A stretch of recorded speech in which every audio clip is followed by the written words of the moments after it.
Hello et bienvenue dans Wedding Divan, le podcast dédié aux pros du mariage. Je suis Magali Zarka, formatrice du Wedding Gang, officiante de cérémonie laïque et ancienne wedding planner avec plus de 100 mariages à mon actif. Si tu es entrepreneur dans le milieu du mariage ou que tu souhaites te lancer, ce podcast est fait pour toi. Comment réussir, comment se démarquer et surtout, comment durer dans le mariage? Autant de questions auxquelles nous répondrons ici via des interviews sans tabou de prestataires de mariage ou qui peuvent t'aider à améliorer ton business. On y abordera leur parcours, leurs réussites et leurs erreurs aussi parfois. Je partagerai également avec toi tous mes conseils, astuces et outils pour te donner un accès direct à la réussite dans le wedding world. Allez, pose-toi dans ton canapé, écoute-nous dans ta voiture ou même en faisant la vaisselle et surtout, abonne-toi pour ne manquer aucun épisode. Hello le gang, j'espère que tu vas bien. Aujourd'hui, je te propose un épisode solo sur les leçons que je retiens de 2024. Tu vas sûrement écouter cet épisode bien après le début de l'année, mais moi je l'enregistre en tout début d'année. Donc vraiment, je me suis dit que ça allait t'aider parce que je sais que je l'ai déjà fait en newsletter et que ça a beaucoup parlé. Donc la première leçon, c'est pose les bonnes questions et sois clair. Ce qu'il faut qu'on se dise, je m'inclus dedans puisque c'est les leçons que moi j'ai retenues de 2024. Ce qu'on se dit pas souvent, c'est que les gens ne lisent pas dans nos pensées. On pense que tout le monde comprend ce qu'on dit, que même si on tourne autour du pot, et nous les femmes, on est très très fortes pour ne pas aller sur le sujet et poser la bonne question au bon moment ou dire les bonnes choses. Et en fait, si tu poses pas la bonne question, si tu tournes autour du pot, tu n'obtiendras pas ce que tu veux. Franchement, crois-moi, j'ai testé pour ça. Je te donne un exemple personnel où j'étais avec ma coach et elle a plusieurs formations qui sont sorties, qui m'intéressent. Et je lui dis, est-ce qu'on va parler, toi et moi, de ce sujet? Et elle me dit, oui, on peut en parler. Sauf qu'en fait, moi, ma question, c'était, est-ce que en tant que cliente VIP, j'aurais accès aux formations que tu donnes? Donc, c'est quand même pas la même chose. Quand j'y repense. Et c'est vrai que pendant mes vacances, je me disais, du coup, j'ai toujours pas accès à ces formations. Je sais pas si, par exemple, est-ce qu'elle va me faire un prix? Est-ce qu'elle va me les donner gratuitement puisque je suis déjà dans l'accompagnement le plus cher avec elle ou voilà. Et en fait, je me suis dit mais si tu poses pas la question, tu sauras jamais. Tu lui as demandé si on parlerait de ça. Oui, on peut en parler, mais si tu me demandes pas d'en parler, je t'en parle pas en fait. Donc, je suis revenue de vacances et je lui ai demandé est-ce que en tant que cliente VIP, j'ai accès à tes formations. Elle m'a dit « Ah bah oui, si tu veux, avec plaisir, tiens, je te les envoie. » Ça a pris 30 secondes, alors que ça faisait 3 semaines que je me posais cette question. Donc, vraiment, pose les bonnes questions. Ça te donne un accès direct, en fait, à ta réussite, puisque tu perds moins de jours, moins de temps. Et puis, en vrai, tu as la réponse à ta question. Ça peut être une réponse négative, mais au moins, tu te poses pas la question 10 000 fois de savoir si c'est possible, si c'est pas possible, etc. Donc, pose les bonnes questions, clairement, sans détour, et tu obtiendras des réponses plus vite, et tu avanceras à la vitesse de l'éclair. Leçon 2, si c'est pas aligné, laisse tomber. En décembre, j'ai voulu lancer une nouvelle offre que j'ai appelée Sold Out, qui était franchement incroyable, sur 8 semaines, etc., pour pouvoir créer des offres qui déchirent, etc. Je sais que c'est un besoin que vous ressentez, de créer une belle offre, d'avoir une expérience client au top, etc. Et en fait, j'avais tout créé, la page de vente, j'en ai parlé à plusieurs clientes, etc. Mais j'ai ressenti en moi qu'il y avait un truc qui bloquait. Et ce truc qui bloquait, c'était qu'en fait, il fallait que je passe par une phase de lancement et par 8 semaines après d'accompagnement. Et en fait, je sais que j'ai déjà fait ça plusieurs fois et qu'à chaque fois, je suis claquée et qu'il me faut plusieurs mois pour m'en remettre. Sauf que là, en fait, j'ai pas du tout envie de ça. Je veux plus me cramer, je veux plus travailler comme une dingue et être proche du burn-out tout le temps. Donc, je me suis dit, tant pis. J'avais déjà parlé de cette offre, j'avais déjà, alors pas sur Instagram, mais à plusieurs clientes. J'avais déjà créé la page de vente, etc. Mais je me suis dit, stop, en fait. Ne lance pas une offre qui n'est pas alignée. Et puis j'arrivais pas à la vendre correctement parce que en fait il y avait ça qui bloquait en moi, mais je me rendais pas compte que c'était ça. Et donc du coup j'ai annulé cette offre et j'en ressors une encore plus puissante, encore plus alignée avec moi. Vraiment, c'est la meilleure offre que j'ai jamais lancée de ma vie.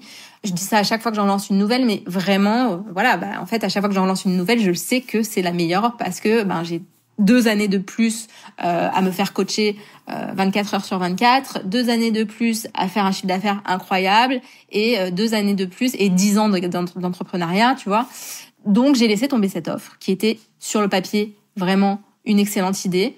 J'avais même des filles qui étaient déjà prêtes à la prendre, qui étaient à fond. Et en fait, non, je leur ai dit, tant pis, on va la faire. Par contre, on la fera différemment et comme j'ai envie de le faire, quoi.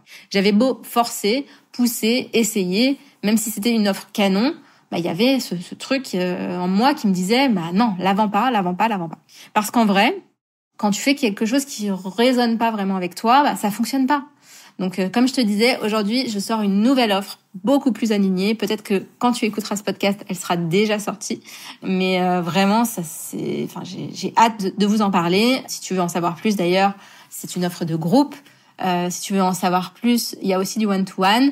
Et si tu veux en savoir plus, écris-moi sur Instagram, sur mon compte Le Wedding Gang, et je t'enverrai plus d'infos. On pourra se faire un call de 30 minutes où on verra ensemble si c'est quelque chose qui te correspond. C'est vraiment un truc pour passer à l'action et passer sur 2025 pour l'année de l'audace et du passage à l'action. Donc leçon 3, la peur du manque te fait faire n'importe quoi. Qu'est-ce que je veux dire par là ? Je veux dire que, en fait, par rapport à cette offre du mois de décembre, je l'ai sortie, je pense, pour combler une peur.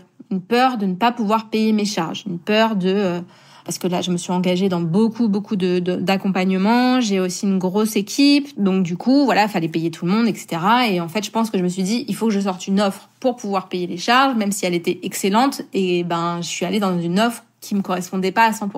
Donc, je suis allée dans cette peur du manque. Et en fait, cette peur du manque, c'est un piège parce que elle te pousse à agir dans la précipitation, à prendre des mauvaises décisions. Et au final, ça résout rien.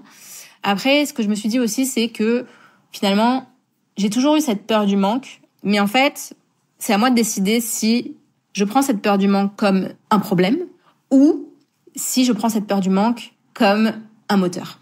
Et j'ai décidé, voilà, maintenant de vraiment la prendre comme un moteur parce que, en fait, souvent, elle me pousse à faire des choses incroyables. Donc, je me dis, ok, là, j'ai la peur du manque.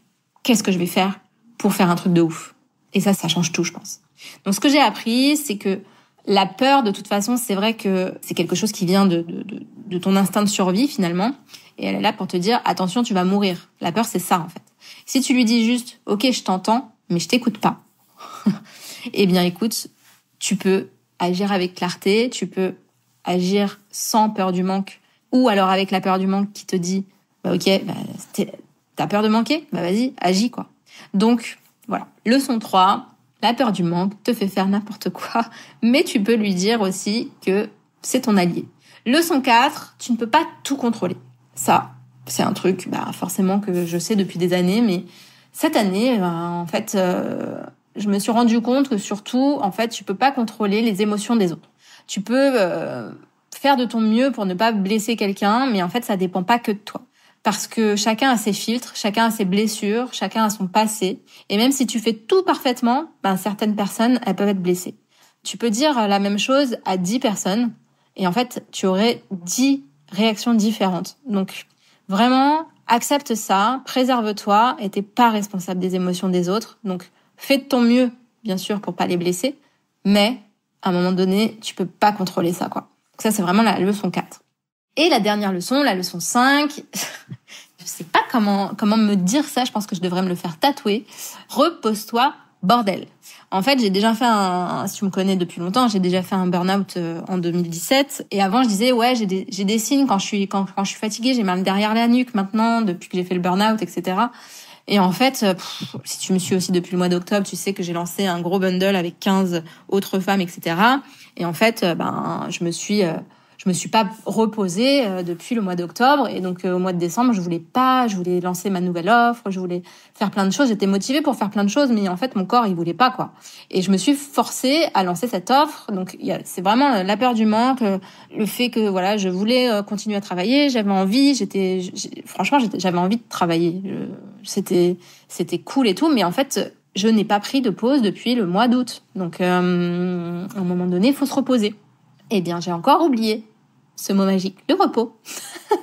Voilà, après un été chargé, un bundle, des projets à gogo, j'ai pas pris une seule vraie pause, quoi. C'est ce que je te disais. Donc le résultat, épuisement, larmes et presque un nouveau burn-out fin décembre. Du coup, j'ai pris 2 semaines et ça m'a fait un bien fou. Et là, je suis au taquet.